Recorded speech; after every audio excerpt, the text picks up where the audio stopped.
یو ځل بیا سلامونه ملګرو. په دې ویډیو کې تاسو ته درښیم چې تاسو څنګه د هیواد نه بهر تذکره اخیستلی شئ. یعنې که تاسو افغانستان کې نه یاستئ او د هیواد نه بهر یاستئ، غواړئ چې تاسو تذکره ترلاسه کړئ، دا پروسه ډیره اسانه ده او تاسو کولی شئ چې د هیواد نه بهر تذکره ترلاسه کړئ. زه په دې ویډیو کې تاسو ته ټوله پروسه تشریح کوم چې څنګه ثبت نام کیږي په کوم ویب سایټ کې، او دغه نه وروسته بیا تاسو باید کوم کار وکړئ. دغه نه وروسته بیا تاسو ته زنګ وهل کیږي. یعنې تاسو مکمله پروسه تشریح کوم.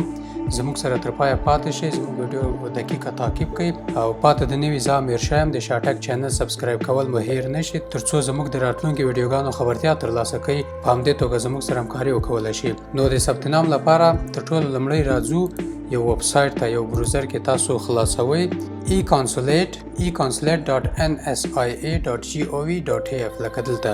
نو دې باندې کلیک کوو. دغه نه وروسته موږ ته دغه ویب سایټ خلاصیږي. په دغه رسمي ویب سایټ ته د افغانستان د ملي احصایې ادارې. نو دلته دوه ژبې لرو، ملي ژبې، یو پښتو ده او یو دري ده. نو کومه یوه چې تاسو ته اسانه وي په هماغه کې تاسو ثبت نام وکړئ. نو موږ پښتو باندې ثبت نام کوو، پښتو باندې کلیک کوو. دغه نه وروسته دلته یو څو اړین ټکي دي. دغه اړین ټکي باید تاسو ډېر په ځیر سره ولولئ ترڅو کومه اشتباه پکې ونه کړئ او وروسته سرګردانه نه شئ. دې نه وروسته راځو دلته نوې غوښتنه، خو پاته د نوي چې دغه ویب سایټ فقط دغه کسانو لپاره ده. دغه پاڼه چې ما درته ویلې، هغه کسان چې د هیواد نه بهر ژوند کوي او غواړي تذکره واخلي، او کوم څوک چې غواړي د هیواد دننه تذکره واخلي او په افغانستان کې وي، د هغوی لپاره ما مخکې ویډیو جوړه کړې. دلته پورته ما لینک هم درته اچولی، لاندې ډسکرپشن باکس کې ما لینک درته اچولی. د هغوی ویب سایټ جدا ده او د هغو پروسه هم جدا ده. نو هغه دغه لپاره تاسو دغه پورته لینک چې ما اچولی دغه ویډیو تعقیب کړئ. نو ویډیو نه اوږدوم، د نه وروسته راځم نوي غوښتنلیک. که غواړئ چې نوي تذکره واخلئ نو غوښتنه باندې کلیک کوئ، او که غواړئ چې د غیر حضوري غوښتنې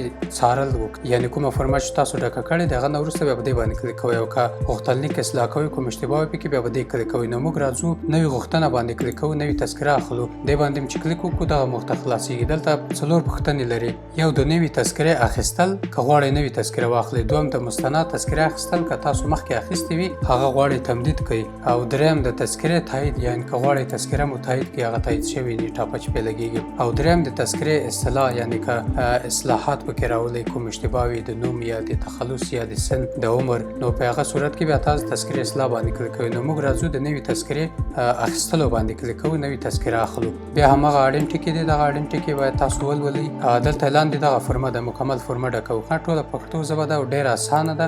فقط دلته نوم لیکئ په انګلیسي ژبه. مثلا زه خپل لیکم د مثال په توګه AMIRSHAH، سمه ده. بیا تخلص لیکو په انګلیسي ژبه، شاه لیکم. د پلار نوم لیکم په انګلیسي ژبه، شاه محمود، صحیح ده. بیا د پلار تخلص لیکم شاه. نو زه خپل نوم لیکم په پښتو باندې اوس امیر شاه، تخلص هم شاه. د پلار نوم احمد شاه او تخلص هم شاه. تاسو خپل نوشته کوئ. د نیکه نوم خان شاه، همداسې یو د نیکه تخلص که ولرئ که نه ولرئ مشکل نه لري. تخلص ول دلته سره نقطه نشته، لکه مخکې چې ما بعضې ویډیوګانو کې ذکر کړی، کوم سره چې دا سره نقطه وي لکه دغه سره نقطه، نو دا ضروري ده لیکلی، او که نه وي هغه ضروري نه ده. که تاسو تخلص لرئ ولیکئ، که نه لرئ مه لیکئ. دغه پوښتنه ضروري نه ده چې تاسو دې ځواب ورکړئ.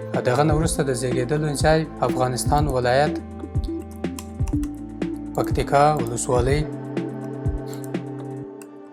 سروزه کلی، او دلته په انګلیسي باندې د خپل کلی نوم لیکو. زه خپل کلی لیکم سروزه. مدني حالت متأهل، واده شوی، یعنی جنسیت نارینه، مورنۍ ژبه پښتو، دین اسلام، دنده د کور کارونه. زه د مثال په توګه همداسې لیکم، تاسو خپلې دندې لیکئ. دنده په انګلیسي هوم ورک. په بهر کې د اوسېدو موده، یعنې څومره وخت کېږي چې تاسو دلته ژوند کوئ؟ 5 کاله.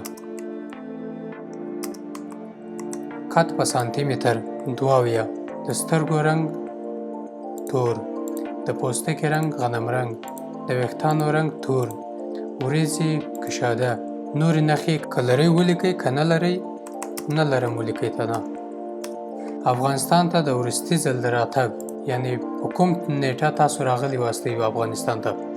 نو دلته زه یو انتخابوم، همداسې د مثال په توګه میلادي هم کولی شئ، شمسي هم کولی شئ. او د زیږېدو نیټه، زیږېدلو نیټه هم زه خپله همداسې یو انتخابوم. دغه نه وروسته د اړیکې شمېره، هر څه چې ستاسو نمبر وي دلته خپله نمبر شماره لیکئ.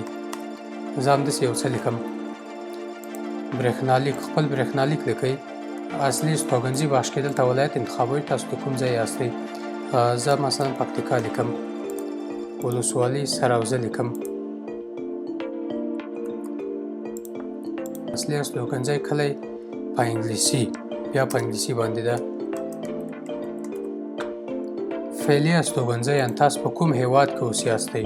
نو دلته ټول هغه هیوادونه دي چې تاسو که ژوند پکې کوئ هغه خپل میشت هیواد پیدا کړئ، کوربه هیواد کوم کې تاسو اوسیاستئ. زه مثلا دلته فرانسه انتخابوم. نو د هغه نه وروسته ولایت ایالات لیکئ، لکه زه پاریس ولیکم. ولایت نه وروسته ښار انتخابوئ، دلته زه خپل پاریس لیکم.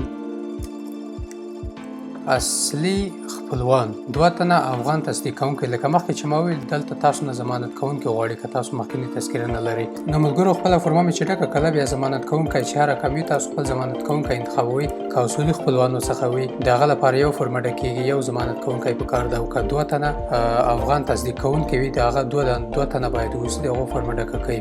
نو زه دا ټوله نه ډکوم، د دې لپاره زموږ ویډیو ډېره اوږده کېږي، نو ستاسو وخت هم نه ضایع کوم.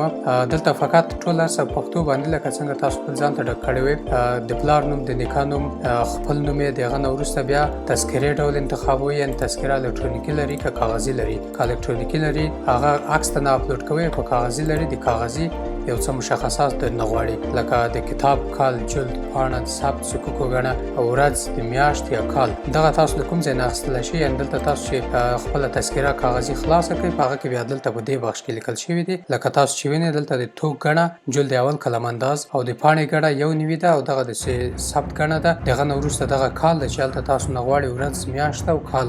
دغه نه وروسته تاسو یو دانه عکس اپلوډ کوئ، خپل عکس صحیح ده. بیا د ضمانت کوونکي تذکره، د ضمانت کوونکي تذکرې کاپي اپلوډ کوئ. نو کله چې تاسو خپله فرما سمه دقیقه ډکه کړه او خپل عکس مو اپلوډ کړو، د ضمانت کوونکي تذکره مو اپلوډ کړه، بیا لاندې راځئ د غوښتنلیک تایید او لیږل، په دې باندې کلیک کوئ. نو زه په دې باندې کلیک نه کوم، د دې لپاره چې ښه نه ده یو ناکي فرما ورولېږم. دې باندې مې چې کلیک وکړو تاسو ته دغه صفحه خلاصېږي. که تاسو ټول معلومات دقیق وي او کوم څه مشکل ونه لري، تاسو دې صفحې سره مخامخ کیږئ. په دې صفحه کې تاسو ته تاییدیه درکوي او دغه ستاسو یو نمبر ده، دغه تاییدي نمبر د تاسو د فرمې نمبر. نو دا نمبر تاسو باید 100% ځان سره ثبت کړئ، راجستر کړئ. د دې لپاره که تاسو هر وخت تاسو بایومټریک ته وغواړئ، نو تاسو باید هغه خپله فرمه ځان سره ولرئ. نو دا نمبر هم ځان سره ثبت کړئ او دغه په پرنټ باندې کلیک وکړئ، خپله فرمه ډاونلوډ کړئ او پرنټ یې کړئ، ځان سره هغه فرمه ولرئ. نو بیا هم که تاسو چېرته دغه پرنټ ځان سره ونه لرئ، نو دغه نمبر چې تاسو سره وي تاسو کولی شئ چې دلته بیا د سایټ ته راشئ، e-tazkira.NSIA.gov.af. دلته بیا تاسو د غیر حضوري غوښتنې څارل په دې ځای کې کتلی شئ. د همهغه شمېرې له مخې دلته خپله شمېره ورکوئ او تعقیب باندې کلیک کوئ، تاسو ته معلومات درکوي چې تاسو فرمه په کوم ځای ته رسېدلې ده. نو هغه پرنټ کړې فرمه ځان سره وساتئ او دا نمبر هم ځان سره وساتئ. دې نه وروسته بیا تاسو زنګ ته منتظر اوسئ. په کوم هیواد کې چې تاسو اوسئ، په کوم هیواد کې چې تاسو ثبت نام ورته کړی هغه کوربه هیواد کې تاسو زنګ ته منتظر اوسئ. د افغانستان SHAHtech ادارې د طرفه تاسو ته زنګ وهل کېږي او تاسو بیا د بایومټریک لپاره غواړئ همغه هیواد کې د کونسلګري د افغانستان د سفارت له طرفه. بیا هم که کومه پوښتنه لرئ په کمنټ کې راته کولی شئ او که ویډیو مو خوښه شوې وي حتما یې له ملګرو سره شریک کړئ او زموږ چینل هم سبسکرایب کول مو هېر نشي، تر څو زموږ د نورو همداسې ویډیوګانو خبرتیا ترلاسه کړئ. مننه.